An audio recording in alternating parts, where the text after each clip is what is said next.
अब बात करते हैं अणुव्रत के छठे नियम की। अणुव्रत आचार संहिता का छठा नियम कहता है, मैं व्यवसाय और व्यवहार में प्रामाणिक रहूंगा, अपने लाभ के लिए दूसरों को हानि नहीं पहुंचाऊंगा, छलपूर्ण व्यवहार नहीं करूंगा। कितनी बड़ी बात इस एक चीज में कह दी गई है कि मैं व्यवसाय में नैतिकता रखूंगा। आप देखते हैं आजकल दुकानों पर बोर्ड लगे रहते हैं, दूध वाला ये लिखता है कि मैं शुद्ध दूध को बेचता हूँ। घी की दुकान पर लिखता है यहाँ शुद्ध घी बिकता है। हलवाई की दुकान पर लिखा होता है यहाँ शुद्ध देसी घी की मिठाइयाँ मिलती है। व्यापारी अपने किराने की दुकान के बाहर लिखता है यहाँ बिना मिलावटी सामान मिलता है। ये सब क्यों लिखना पड़ता है? बार बार ये सब लोग जताते हैं कि हमारे यहाँ प्रामाणिकता है, हमारे यहाँ नैतिकता है। लेकिन क्या नैतिकता प्रामाणिकता बताने की चीज है? ये स्वयं सोचें कि मैं मेरे व्यापार और व्यवसाय में कैसे प्रामाणिक रहूंगा, छलपूर्ण व्यवहार नहीं करूंगा, कपटपूर्ण व्यवहार नहीं करूं। हर व्यक्ति को अपने काम के प्रति कितना सही रहना पड़ता है, ये स्वयं सोचे। नैतिकता प्रामाणिकता किसी किताबों के द्वारा नहीं सिखाई जा सकती। नैतिकता प्रामाणिकता संस्कारों से आती है। अपने भीतर की संस्कृति जो है, भारतीय संस्कृति के अंतर्गत सबसे पहला जो संस्कार बताया जाता है, हमें नैतिक रहने की बात की जाती है। मैं देखता हूँ पिछले 6-7 सालों से आचार्य महाश्रमण जी अहिंसा यात्रा के माध्यम से जो एक उनके 3 उद्देश्य हैं, नैतिकता, सद्भावना और नशा मुक्ति। तो नैतिकता जो मेन उद्देश्य उन्होंने बताया है वो इस अणुव्रत के इस एक बात में कि मैं व्यवसाय में नैतिक रहूंगा। हर व्यक्ति जो व्यवसाय करता है, आज अगर व्यापारी ये सोचे मैं मेरे व्यापार में कहीं भी कपटपूर्ण काम नहीं करूंगा, कहीं भी छलनापूर्ण व्यवहार नहीं करूंगा। आज अगर डॉक्टर ये सोचे कि मैं जो पेशा कर रहा हूं, मेरे पेशे में मैं सही तरीके से काम करूंगा, क्योंकि कोरोना काल में पिछले दिनों हमें यह भी बता दिया कि कितना महत्वपूर्ण है स्वास्थ्य के प्रति हमारी सचेतता, कितना महत्वपूर्ण है एक डॉक्टर का होना।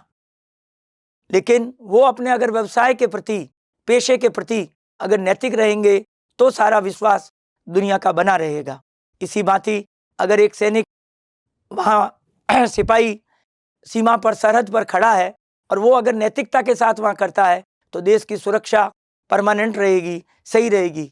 अगर उसमें कोई तरीके से रिश्वत लेने की या दूसरी किसी काम को करता है और देश के प्रति गद्दारी करता है तो बहुत बड़ा नुकसान देश को होगा, समाज को होगा और स्वयं उसे तो होगा, वो अलग बात है। कई लोग कहते हैं कि झूठ बोलकर बचा जा सकता है, लेकिन एक झूठ बोलने के लिए 100 झूठ बोलने पड़ते हैं। तो इसलिए हम क्यों न सच बोलें, नैतिक रहें, प्रामाणिक रहें। आज वकील अपने तर्कों से बात करे जब तो ठीक है, वकील कोर्ट में, न्यायालय में अपने तर्क के माध्यम से अपनी बात को रखे, कानून के माध्यम से अपनी बात को रखे तो सही है। लेकिन अगर झूठ का सहारा लेकर अगर कोई बात करता है तो कहीं ना कहीं उसकी आत्मा अपने आप को कचोटती है और उसका जो मुवक्किल है उसके भी मन में आता है कि ये झूठ के आधार पर सारा काम हुआ है। हमें नैतिक, अपने व्यवसाय और पेशे में नैतिकता रखनी बहुत जरूरी है। कोई भी काम करें, अणुव्रत का ये एक बहुत महत्वपूर्ण चीज है। देखिए, व्यवसाय करना पड़ेगा, पेशा करना पड़ेगा, सारे काम हमें अर्थोपार्जन करने के लिए करने पड़ेंगे। लेकिन अर्थ जरूरी है, बहुत जरूरी है, लेकिन एकदम ऐसा नहीं कि अर्थ के बिना बाकी सब व्यर्थ है। नैतिकता के साथ अर्थ हो। आचार्य भिक्षु ने भी बात कही है शुद्ध साध्य और साधन की। अगर हमारा साध्य शुद्ध है, साधन शुद्ध है तो साध्य अपने आप शुद्ध बन जाएगा। हमें उस साधन शुद्धि की यहाँ बात इस नैतिकता और प्रामाणिकता के अंदर बताइए। छलपूर्ण व्यवहार नहीं करें किसी के साथ ठगी करके। आजकल जो वर्तमान में साइबर ठगी का इतना लंबा चौड़ा काम चला है, इस काम के ऊपर भी रोक लगे और हर व्यक्ति ये सोचे कि मैं किसके प्रति ये सब काम कर रहा हूँ, छलनापूर्ण व्यवहार क्यों कर रहा हूँ। आखिर कहीं ना कहीं जाकर इसका अंत है, और उसका अंत कैसा होता है ये वो लोग जानते हैं जो कि झूठ बोलकर अपना काम चलाते हैं, अनैतिक आचरण करके अपना काम चलाते हैं, फिर भगोड़े की तरह भागता फिरना पड़ता है। चाहे माल्या हो, चाहे नीरव मोदी हो, कोई भी जो भी गलत काम करता है उसको कहीं ना कहीं खामियाजा भुगतना पड़ता है।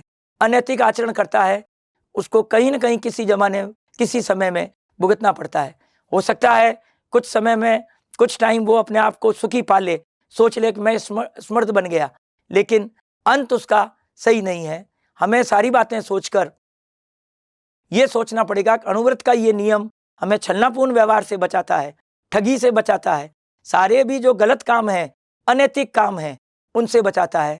हम नैतिकता की ओर हमें आगे बढ़ने की प्रेरणा देता है, क्योंकि जीवन में अगर नैतिकता नहीं है तो कुछ भी नहीं है।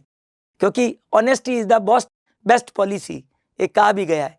चरित्र का निर्माण कैसे होगा? बिना नैतिक हुए चरित्र का निर्माण हो नहीं सकता।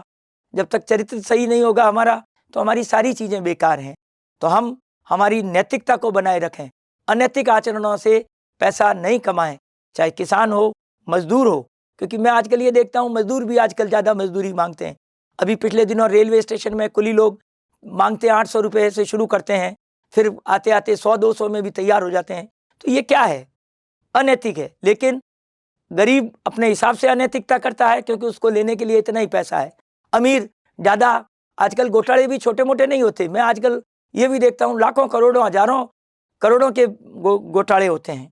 और आखिर उन घोटालों का हल क्या है? चारा घोटाले में राजनेता लालू यादव कितने दिन जेल में रहे?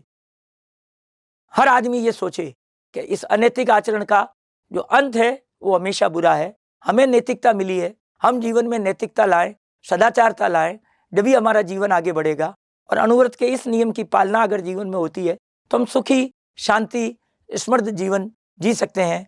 तो मेरा इस नियम के आधार पे आपसे यही कहना है कि गणाधिपति गुरुदेव ने ये जो तुलसी ने जो ये नियम दिया है, ये आचार्य भिक्षु के सिद्धांत शुद्ध साध्य और शुद्ध साधन का ही एक परिणीत रूप है। हमें साधन की शुद्धि के साथ हमारा साध्य शुद्ध होगा। हमारा साधन तो अशुद्ध है और हम चाहते हैं कि उससे शुद्धि हमारी साध्य हमारा शुद्ध हो। ऐसा नहीं हो सकता। साधन भी शुद्ध चाहिए और साध्य भी शुद्ध चाहिए, जब ही नैतिकता आएगी, प्रामाणिकता आएगी और हम सुखी जीवन जी सकेंगे। नैतिकता का जो चरितार्थ है, फलार्थ है, वो है सुखी समृद्ध जीवन। आराम से सुखी जीवन जीते हैं। बाकी झूठे लोग, ठगी करने वाले लोग, वो भगोड़े की तरह भागते फिरते हैं।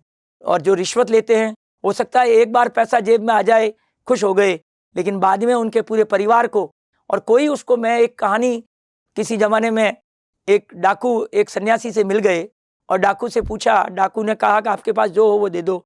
सन्यासी ने कहा, भाई डाका क्यों मारते हो? तो कि भाई पेट भरने के लिए, मेरे परिवार को पालने के लिए। तो कि ये जो आप करते हो सजा किसको होगी? कि सबको मिलेगी। कि जाके घर में पहले पूछो परिवार में कि तुम्हारे इसका फल अकेले तुम लोगे या बाकी सब परिवार वाले भी लेना चाहेंगे। वो डाकू घर गया और घर जाके अपने माता पिता से पूछा कि मैं ये जो गलत काम करता हूँ आपके भरण पोषण के लिए, तो क्या इसका आप भी फल लोगे? माता पिता ने कहा, नहीं, तू करता है तो तू ही मरेगा। अपनी पत्नी से, बच्चों से, सबसे पूछा परिवार में, सबने यही कहा, जो आप करते हैं आप भरेंगे। तो ये अनैतिक आचरण जो भी व्यक्ति करता है वो स्वयं उसको भुगतता है। चाहे वो वकील हो, डॉक्टर हो, किसी पेशे से पेशेवर आदमी हो, उसे नैतिकता रखनी है। न्यायाधीश न्याय देने में अपनी नैतिकता रखे और वो अन्याय की तरफ आगे न बढ़े, क्योंकि उसका एक न्याय का पूरे समाज में उसकी एक परिलक्षिता होती है, उसके न्याय देने के तरीके से, तौर से, और लोगों को बड़ा विश्वास है उन पर। पेशेवर व्यक्तियों पर हर व्यक्ति विश्वास कर अपना काम बताता है। डॉक्टर से अगर कहा यह जाता है, दाई से अगर पेट छुपाएंगे तो काम कैसे चलेगा? तो यही बात है, सबको नैतिक रहना है अपने काम के प्रति, कार्य के प्रति, समाज के प्रति, और यही नैतिकता सही दिशा में हमें ले जाएगी, सही हमारा जीवन जिएगी। इसी से शांतिपूर्ण जीवन जी सकते हैं। ओम अरहम।